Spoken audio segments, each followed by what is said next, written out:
Magandang hapon po mga kabayan.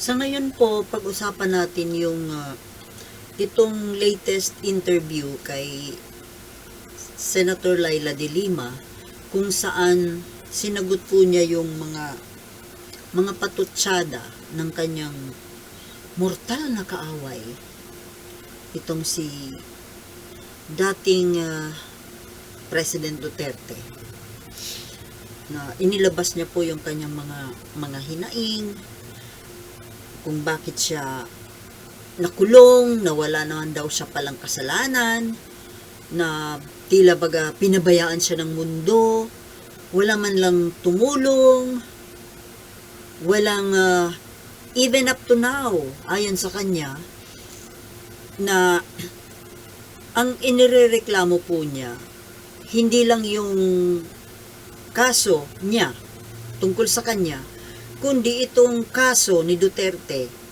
tungkol po doon sa extrajudicial killings, kung saan ayon sa mga researchers, mahigit 30,000 daw na katao, na hindi naman lahat, hindi naman po lahat mga pushers o mga kriminal, kundi marami pong mga inosenteng tao na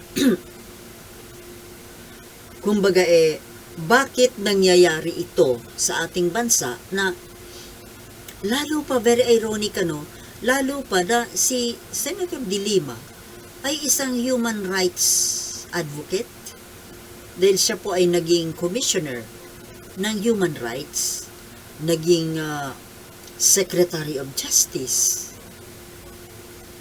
naging professor, lawyer, senador, lahat na matataas ng posisyon na pwedeng abutin ng isang professional.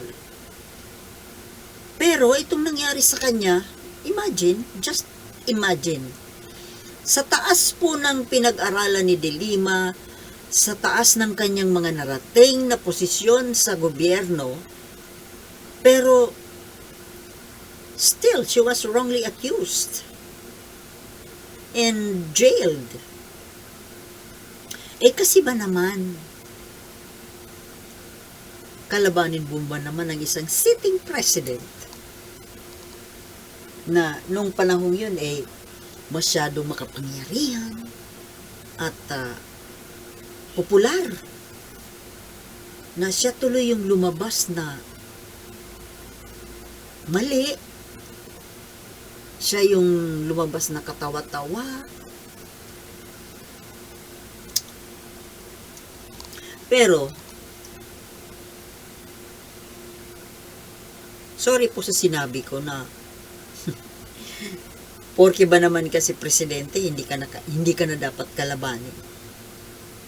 Siyempre, sa isang tao na advocate ng katotohanan at katinuan, kabutihan, siyempre kahit na sino yan kailangan mong mapapanagot.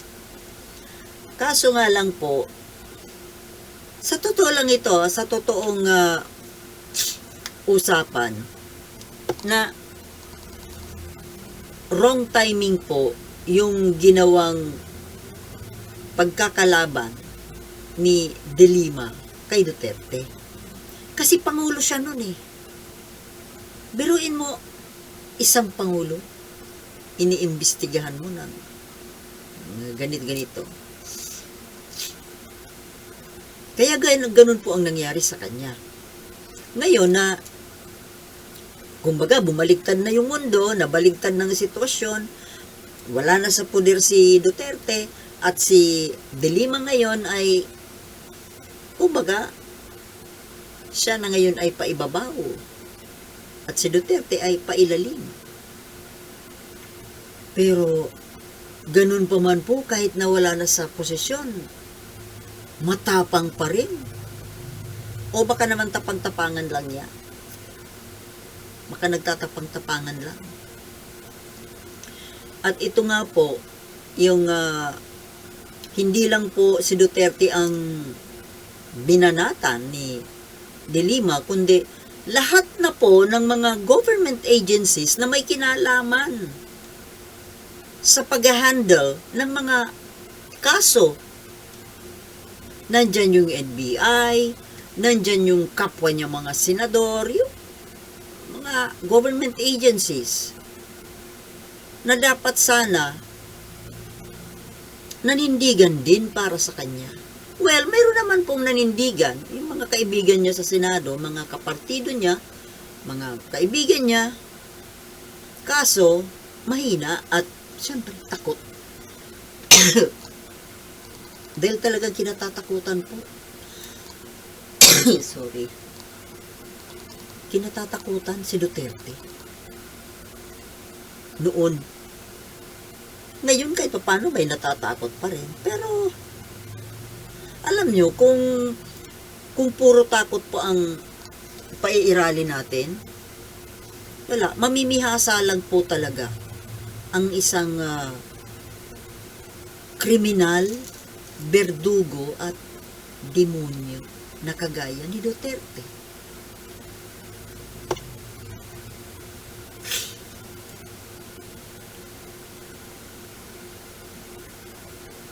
Walang ginawa yung husgado, walang ginawa yung NBI, yung kapulisan, yung as in lahat.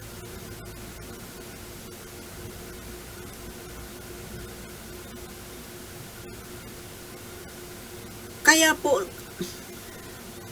sa isang kagaya ni De Lima na isang matalino, matapang, mataas ang narating, mataas ang posisyon sa gobyerno, malaking tao si De Lima nung time na yon. Pero tingnan nyo naman, kaya paano yung mga maliliit na mamamayan talagang mabibigyan ng hustisya or kakayanin na maghabol ng hustisya. O ngayon po na wala na sa kapangyarihan yung tao na nagpahirap kay De Lima at sa mga biktima nung drug war at extrajudicial killing ni Duterte. Pero hanggang ngayon, at iba na po ang nakaupong Pangulo. Pero hanggang ngayon, malabo pa rin. Wala pa ring nangyayari. Kakainis itong camera ko. Ang masasabi ko lang po, ako rin po nagtataka dito sa Marcos government kung bakit po hinahayaan ito na wala kayong ginagawa tungkol dito sa mga biktima ng drug war ni Duterte. Bakit ganon? Noong gustong pumasok ng ICC dito sa atin para imbestigahan si Duterte, marami po sa inyo ang kumontra. Kayong mga nasa gobyerno, lalo na yung sa DOJ, sa Remulla, mag-Kongreso, even President Marcos Bongbong. Bakit? Bakit ganito po ang stand natin? Hindi ba tayo kayo na nasa gobyerno, lalo na po itong mga ahensya na ito na siyang may direct na kinalaman sa ganitong klaseng mga kaso, napakabigat na kaso. Bakit ayaw ninyong bigyan, ayaw ninyong ibigay ang hustisya sa mga biktima. Dahil kaibigan ninyo yung kriminal, kaibigan ninyo si Duterte. Porki kaibigan ninyo, kaalyado, anong klaseng mga pinuno kayo na kumikiling kayo sa isang kaibigan kahit na kriminal? Kumusta naman po yung side ng mga biktima? Wala lang ba yon sa inyo? Walang saysay yung buhay nila? Di ba dapat kayo na mga pinuno ng gobyerno, kayo dapat ang mga ngalaga sa buhay ng mga mamamayan?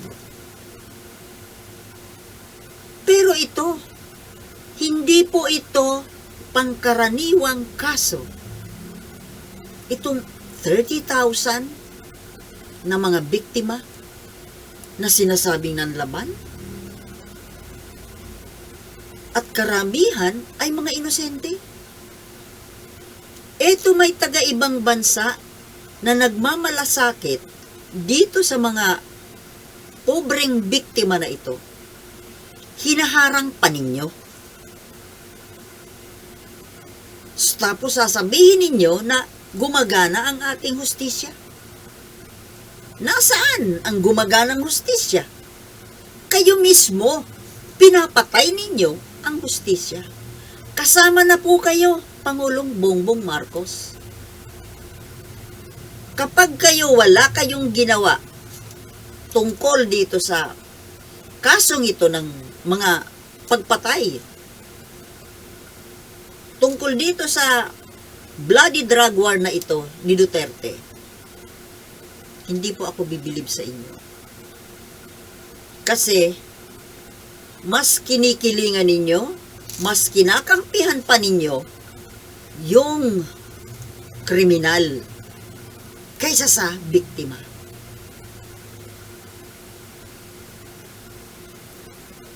Magdesisyon man kayo ngayon na finally papasukin ang ICC, kung ang magiging dahilan lang ninyo ay para parusahan si Duterte or harangan ang pagbabalik politika ni Duterte, harangan ang presidential bid ni Sara, that is not a very good reason.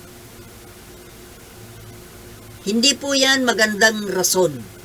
At hindi rin po yan magbibigay ng hustisya doon sa mga biktima. Dahil iba po ang magiging rason ninyo. Iba ang rason. Kung ang rason ninyo para mawala ang Duterte sa landas ng politika, kaya ninyo ipapaaresto sa ICC, ay hindi po magandang rason yan. Although okay na rin. In a way, ang magandang benepisyo niyan ay para sa ating teritoryo. Dahil mawawala na tuluyan, mawawala po yung pro-China na traidor. Pero, on the side of the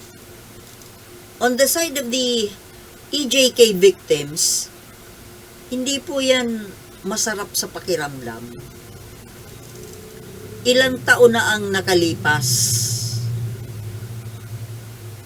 Kung mabigyan man sila ng hustisya, yun ay parang hindi talaga yun. Hindi talaga yun ang purpose ng pagpapahintulot ninyo sa ICC. Hindi po para magbigay ng hustisya sa mga biktima, kundi mayroon po kayong ibang rason. Kumbaga, byproduct na lang yung pagkakaroon ng hustisya sa mga biktima. Mas masarap po sa pakiramdam ng mga pamilya ng mga biktima kung gagawin po ninyo ito para sa kanila, para mabigyan sila ng talagang hustisyang para sa kanila, hindi dahil sa Gusto lang nating mawala sa landas natin ang Duterte. Ganun pa man, salamat na rin kahit papano. Sana po, President Bongbong Marcos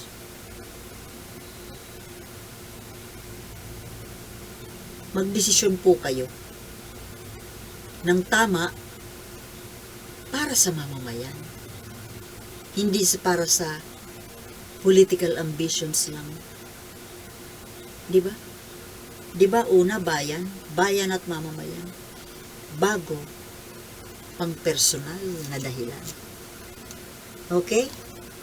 Hanggang dito na lamang muna po mga kababayan at we just hope and pray na magdesisyon po ng tama ang ating Pangulo. Siya lang po ang inaasahan natin sa ngayon.